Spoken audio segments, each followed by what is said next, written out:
Parent, is it No, you? not even close. Not even close. I have a lot more to go until 9,999 concurrent viewers. How many nines do we have in there again? All the nines. This podcast is sponsored by Restream. Why live stream to one platform when you can simultaneously live stream to every platform to discover new audiences faster using Restream.io? Your daily drop on gaming, live streaming, and social media is the Ultimate Streamer. What is their live streaming strategy? What games are they playing? What are they doing different than the top streamers today? Mr. Perrin, Mr. Wall, this person sounds like an absolute stud. Do we even have a name? Do we even have a name for this person yet? We're gonna call them Ultimate for now, and we'll come up with a name for Ultimate. Actually, the name of the Ultimate streamer that gets 999,999 concurrents, their name is Chad. So Chad is going to be our Ultimate live streamer today. Perrin, well, what do you want to start with? You want to talk about which platforms they're streaming on first, and we can break it down piece by piece? Yeah, let's go into audience growth first, because obviously this is the territory I think that we have the most we want to talk about. How are they growing their audience more than what's being done currently? And in this kind of ideal figure of Chad, what is he doing differently? And how is he able to surpass even the current stars, like Doc and then Shroud and Ninja, who we've been talking about in the past recent episodes? That sounds good. I'll kick us off. So first things first, what we've noticed as different streamers have jumped from platform to platform, there's a lot of volatility with the platforms. Mixer closed down. Twitch has tons of competition. Everything's going up right now, which is great. But what we've noticed with any of these platforms is that if you're not on all of them at the same time, you're missing out on audience potential. And with tools like Streamlabs OBS has a multi-streaming tool now. Even tools like StreamYard have a multi-streaming tool, but like kind of the industry standard for restreaming is Restream.io. And so if you want to capture audience across all platforms as the Ultimate Streamer, I think you would be streaming on all platforms in a non-exclusive way. A lot of these top celebrity streamers right now, they have audiences in the multi-million followers across Facebook, Twitch, and YouTube in particular, and even on Twitter in some cases.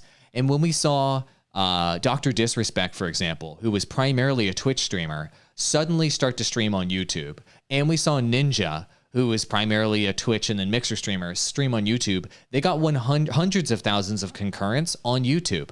Now imagine a scenario, and Perrin, let me know if you agree or disagree. Imagine a scenario where they were always multi-streaming on all of these platforms. So they were hitting their 1 million followers on Twitch, their 2 million subscribers on YouTube, their 1.8 million, 5 million on Periscope.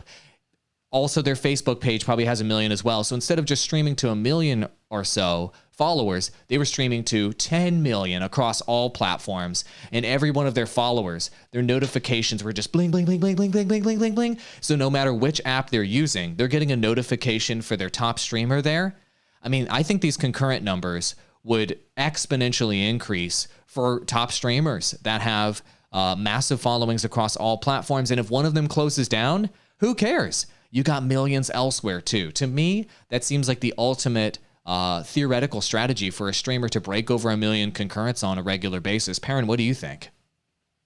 Yeah, so that concurrence number is kind of like the qualifier, right? That we're looking at in terms of what they're able to do as a star. And we are talking ideally star level, right? They've got millions and millions of followers, and you can create a show that brings in we put 999,000 concurrents, but like 1 million concurrents, because you have even more than millions and millions of followers. And you do that by leveraging all the platforms simultaneously. Because when we see this effect occur a little bit, right? When we had these return streams from Shroud and Ninja and Doc, we saw concurrents get up to 500,000.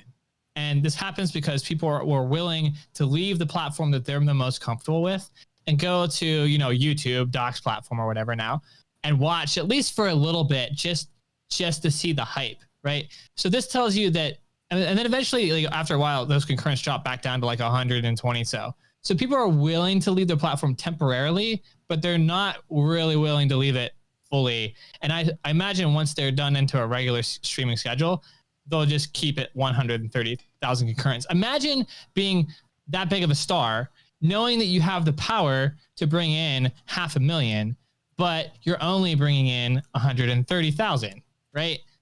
Wait, like if you have the right strategy, you should be able to keep that many concurrent viewers. And you do so by activating as many platforms simultaneously as you can. That way users can just watch on the platform that they love consuming your content on. They're not forced to leave it. If we found anything in terms of all of our years in social media and in live streaming and with platforms in general, is users don't like to leave the site that they're currently on and be forced to go to a different site to consume content. Like they don't want to be forced away from consuming content where they're at currently. They came to that site for a reason. They want to consume it there.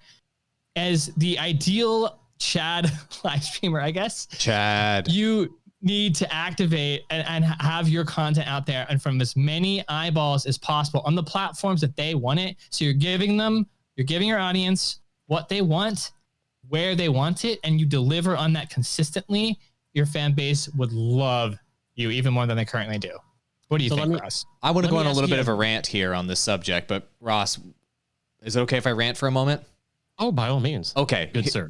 Because this is Ross's topic. He came up with this. So I want to go on a little bit of a rant. So any type of media or sports organization or any type of media operation that has become wildly popular in the past, they did so by making their content as available as possible across all platforms. So when we look at different sports, for example, all the sports leagues that make their content available on your public TV station you can get locally, just to use TV as an example, and also on cable and also on the internet. You know, sports like the NBA, for example, are more popular than sports like baseball, for example, because baseball locked their content, MLB is what I'm talking about, American baseball, has locked their content behind a paywall for a long time.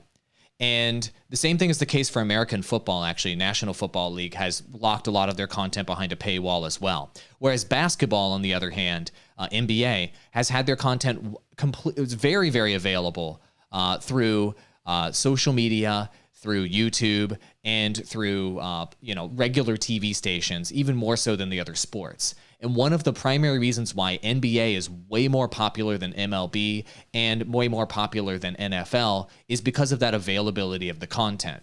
Those that make their content widely distributed and easily available win on the internet. That's why YouTube, for example, is the biggest video platform in the world, because you can watch basically all of the content on YouTube for free everywhere. There is no paywall to see the content. Whereas platforms like even Netflix and Hulu and these others that are major video players, their viewership numbers are probably tiny, a tiny thousandth of what YouTube is. So wide availability, global availability is the key to growth. And the same thing is the case for the ultimate live streamer here. And to your point a moment ago, once a live streamer, Chad, tastes what it feels like to get 1 million concurrent viewers, are they really going to take a contract to go back to getting 200,000, to getting and being on one platform and only getting 200,000? And the answer to that is no. They're going to want to stay at 1 million concurrent viewers. One more example here on this rant. Joe Rogan, one of the biggest podcasters in the world, arguably the biggest podcaster in the world. He grew to his popularity that he's at right now because he distributed his content on all audio platforms, also on YouTube. Also, he had a Clips channel, and he had fairly decent social media strategy. He had distribution across the entire internet, and that's how he acquired his fame. Now that he has signed an exclusive agreement with Spotify, Joe Rogan's fame I think it will be literally decimated. He will be 1/10 as popular in 2 years from now as he is at this moment, because he's going exclusive on Spotify. Going from every platform in the world availability to billions to only going to one platform is a terrible move in terms of your audience growth. The only motivation the ultimate streamer, Chad, could have to do that would be financial. But the thing is, if your audience is 2, 3, 4, 5 times greater because you're everywhere, I think you can make up the financial difference by monetizing that larger audience over time versus taking an exclusive contract and getting a bundle of money today. I mean, maybe Chad wants his 5th beach house in this ultimate live streamer example, but in the long run, he can have 25 beach houses if he doesn't go exclusive on a platform at any given point. Ross. Well, that was actually really good. So my question would be, we see that Chad has turned down these exclusive contracts. So in comparison, why aren't we seeing that more often in the real world? I think we see the desire for that short-term gain. I also think you have a lot of gamers coming up into success who aren't as great at being business oriented out the gate. So we've seen a lot of mistakes early on, like during the MCN times, multi-channel networks, a lot of people getting themselves locked into really terrible contracts. Just there's been a lot of evolution of like growing up for gamers in this space to become actually good businessmen too at the same time. So I think a lot of it is that it's really hard also to turn down a multi-million-dollar contract. Like, you know, we're saying here, you know, in this ultimate example, this streamer would do so, but it's really tough to do. And you know, put yourself in their shoes. Would you take the same deal? You know, the chances are kind of likely. Yeah. So you actually would have to be intelligent enough, be resourceful enough, and be confident enough in your strategy to turn down more short-term opportunities, to always be gunning for the long-term play. And that's a really, really difficult thing to do. In fact, we see most even successful streamers and personalities aren't doing this, just because it's really, really difficult to turn that down. I guess the way to get through that is be better at negotiating the exclusivity part of the agreement. I think we can be discussing toe-to-toe with these platforms arrangements and agreements that aren't based on the value being on so much on exclusivity. And you can do so by saying, hey, if I'm not exclusive with your platform, I'm going to be funneling users from some of these other platforms over to your platform. And this happens. I see this happen with even on the small level that I am, but on my own stream, I see this happen all the time. Users filter to the different platforms to figure out which one they like the most. So you get a lot of cross traffic. And so you can actually bring growth in if you're not exclusive. There are arguments for that. And I think streamers as business people need to be better negotiators at, and this Chad example, he is the master negotiator. If not, he's hired somebody who is very, very good at helping him negotiate contracts with these platforms that do not have exclusivity agreements.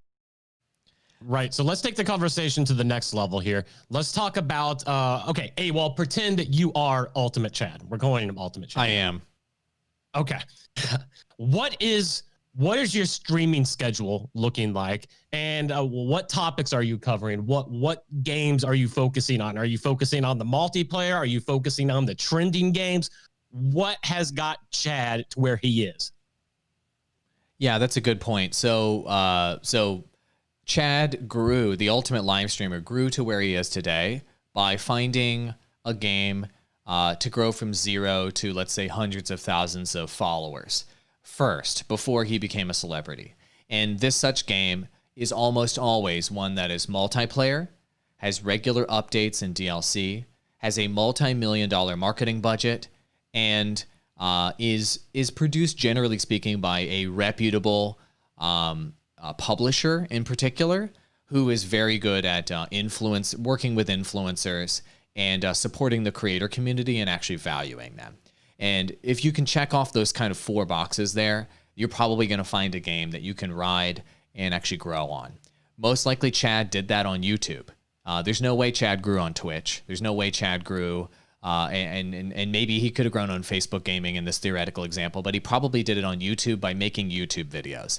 That's how he got to the hundreds of thousands of followers mark. Once he got to hundreds of thousands of followers, I think then he could start restreaming to every platform and streaming not only that primary game that he was covering, but Chad could also stream other games with 20% of his time. So 80% of his time in this phase is that main game that made him big. Games like Call of Duty, Warzone would fit the bill here. Obviously, games like Fortnite and what have you could have been the game that blew him up. And then he's going to spend 20% of his time, now that he's restreaming across all platforms, to cover other games that are fun. Pop-up games that are wildly popular and trending. A great example right now would be Fall Guys. Fall Guys would be a game that you'd throw in maybe 1 in every 5 streams, maybe 1 in every 4 streams to have fun and to capitalize on the popularity of a trend, because now your audience is large enough to where you can actually capitalize on a trend. And if you're streaming on all platforms in that scenario, then you might be able to be the biggest Fall Guys streamer on DLive or the biggest Fall Guys streamer at some point on Facebook Gaming and get audience acquisition benefits from that. So you're going to do this strategy, continuing to build your YouTube channel, continuing to grow your live streams until you get to millions of followers. Then once you reach that apex of millions of followers, you now have 1 YouTube channel. You then expand to 2 YouTube channels and then 3 YouTube channels once you reach this point. So your primary YouTube channel, number 1, is your highly edited videos that are across a range of subjects, but they're just highly edited videos. Think Dr. Disrespect's main channel or Shroud's main channel or Ninja's main channel that are highlights of your streams and are highly valuable, highly edited videos. Channel number 2 is your live channel for YouTube, where you only go live and it's just your live streaming channel. And then channel number 3 is a clips channel for the ultimate live streamer. So you actually have to have 3 YouTube channels to be the ultimate live streamer, because you need to break off the different types of content on YouTube for you. And the majority of your growth as the ultimate live streamer today is still going to come from YouTube. It's going to come from the clips you're releasing on channel 3, from the live streams you're doing on channel 2, and from the edited videos you're doing on channel 1. YouTube, in any case, is the main growth driver for any streamer, and that's going to drive growth to all of the other platforms when they want to watch them on the other platforms. So once they're at that millions of subscribers point, the games they're going to cover at that point, they're going to expand beyond the 80-20 strategy of 80% one game and 20% trending games. And they're going to do all total variety streaming at that point. They're going to cover whatever they feel like playing at any given point that fits that is just a wildly popular game. So that's going to be whether it's Valorant, whether it's GTA 5, whether it's Fortnite. You're going to stream whichever game is the hottest game that day. That's your strategy once you're the ultimate live streamer. So whatever's the hottest game that day. And the thing is, there's going to be a hottest game that day almost every day, because there's constantly new DLC. There's constantly buzz around these titles. There's constant new updates. And so you, because you're now getting toward the apex, you need to be at the most popular game every single day so that you are the king of every platform you're streaming on, not just one. So you see how the strategy changed? When you're growing in the beginning at phase 1, you go all in on one game that grows you. When you get to phase 2, where you have hundreds of thousands of subscribers, you go 80% one game, 20% variety on others. And then when you reach phase 3, the ultimate like millions of followers tier, you just cover whatever the most popular game is of the day. Your strategy changes from phase 1 to 2 to 3. Ooh, I like that. That was deep. Andrew Perrin, what is Ultimate Chad's social strategy looking like? How is he using that to promote his stuff? Is it even successful? Yeah, it's obviously millions of followers on every platform. He's got daily content on every platform. So there's content going out across Instagram, Twitter, Facebook, TikTok, the new platform that all the kids are on, whatever that happens to be. He's on top of it. And so he obviously doesn't do all this himself. He's got a staff of people, or at least 1 or 2 social media people helping him execute all this content. But the strategy is very simple. The strategy is he maintains relevancy in the gaming space. If he's a gaming live streamer, which I think Chad is in this example, he makes sure that he has something to say about all of the trending topics that are happening in the gaming space. So, if we go back to the whole Doc event, he's in there joining in on the conversation. He's got something to say about it. He's got his opinions being shared about it. His social media is all about maintaining a relevancy with the current trends of the gaming space, both entertainment-wise, industry-wise, and creator-wise. And all 3 of those spaces, he is always a part of the conversation. If not, he drives the conversation.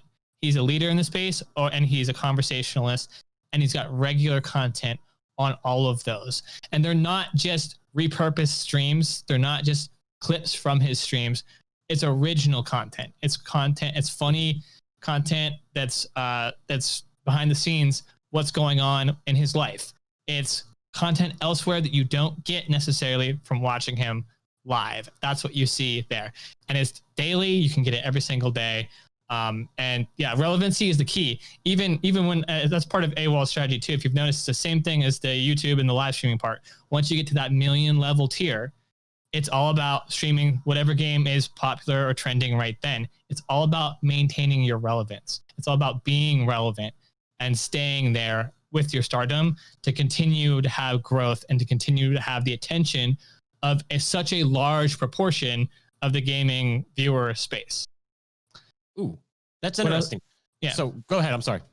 No, I was going to say what do we have next after social media? Because there was one, I'm blanking on it, but I forgot. There's one I really wanted to get to. Monetization, probably. Monetization. Yes. How is he making money? That's like the big one. Okay. All right, Ross, we'll let you start with that because I feel like I'm stealing the show and getting a lot. You're just asking us the questions. How is he going to be making all the money, Ross? How is he going to do this? How is he getting rich? He's got to be selling sponsorship. He's obviously going to have ads going on YouTube, so he's definitely not going to be suffering for money. But is money his end game? Do you think this Ultimate Chad guy who's clearly he's making millions of dollars doing this by selling sponsorships, the in-stream ads, sponsored social media posts, literally anything you can think of, he's in it. Ultimate Chad is the ultimate streamer, but what is his end game? What is it? Just maintenance, just to keep all this up for as long as possible, or what are his actual goals? When you reach that plateau, is it to continue making just as much money as possible, or is there something else? Is there another motivation? I think once a lot of streamers, big streamers, reach endgame, they reach maybe this point you're talking about. PewDiePie has talked about it before, and also other traditional celebrities have talked about it, where they've achieved the highest levels of their field. They've gotten Oscars. They've gotten $10 million contracts to do movies. They've got it all. They've got the beautiful girls. They've got the boats. What the hell do you do now? This can actually create a identity crisis for people, and a lot of people are like, boo-hoo. Yeah, but like people kill themselves and stuff like when this happens. Like it gets really bad because they have reached the top of the world, and then once they're up there, they're like, there's nowhere to go. There's nowhere for me to go in my life. And these types of people are like alpha personalities, where their entire life has been about climbing the mountain to get to the top. And then once you're at the top, there's nowhere to climb. You can't go into outer space.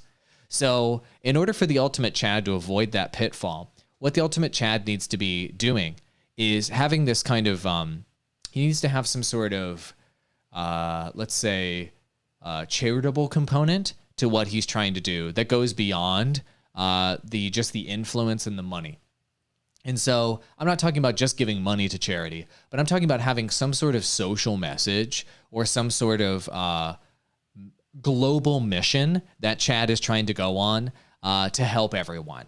And so becomes a philanthropist, right? Yeah, exactly. And so obviously you want to borrow this strategy of being a philanthropist from the multi-billionaires of the world today. Look at Bill Gates, look at Mark Zuckerberg, look at all of the guys that have reached the apex of humanity, essentially, in terms of success. And what do? They give 90-something% of their wealth to charity and to philanthropy, and that gives their life unlimited meaning.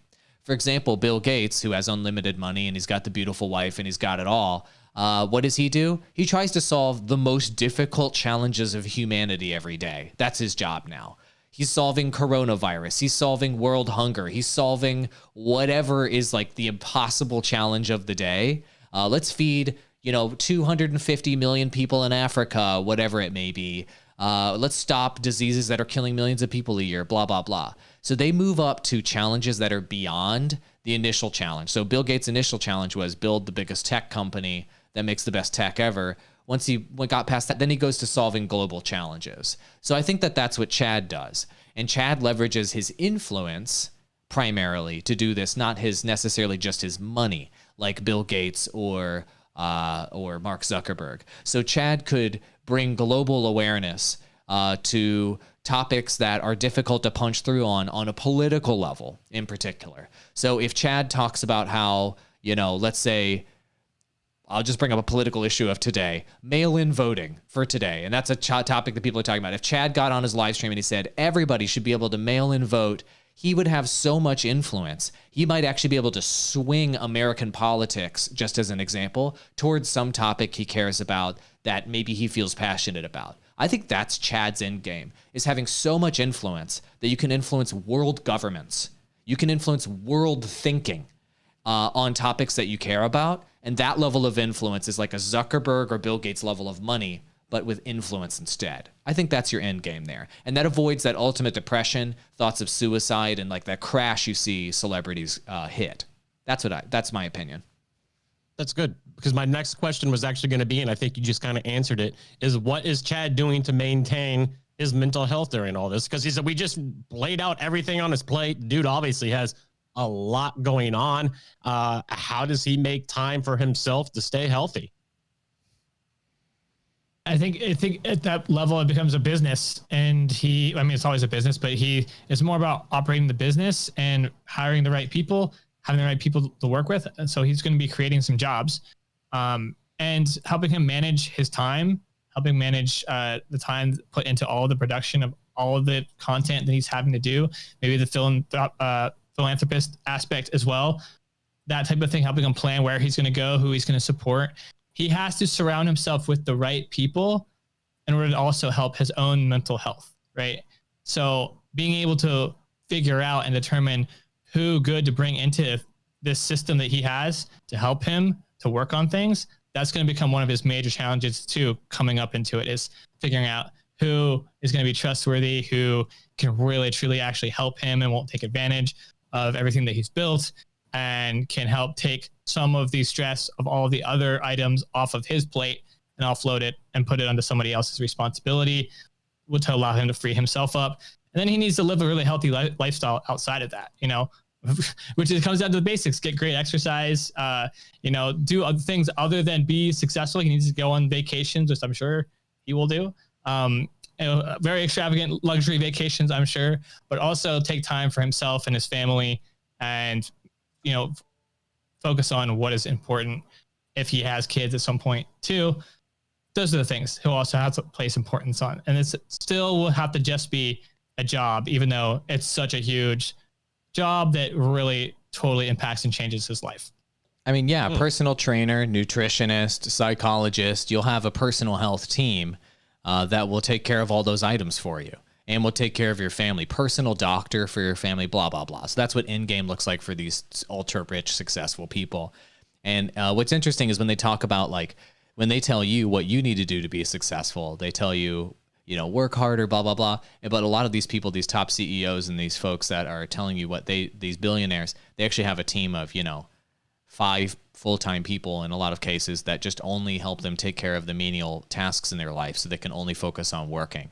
And so I think Chad would have that as the ultimate live streamer, so he could be as happy and productive at any given time for his live streaming empire. Ross, we got to get out of here soon. So do we have anything else to talk about? I think the biggest takeaway that I've had from listening to you guys and me discussing this is the easy part is accomplishing the dream. The most challenging part is maintaining it. Ooh, that was deep. That was super, super deep. Let's do the transition to the control room. Are you ready? Restream.io. Did you guys know we're restreaming right now? Hi, Twitch, DLive, Facebook, YouTube, Periscope. Hi there on this monitor. Hi, Restream Chad over here.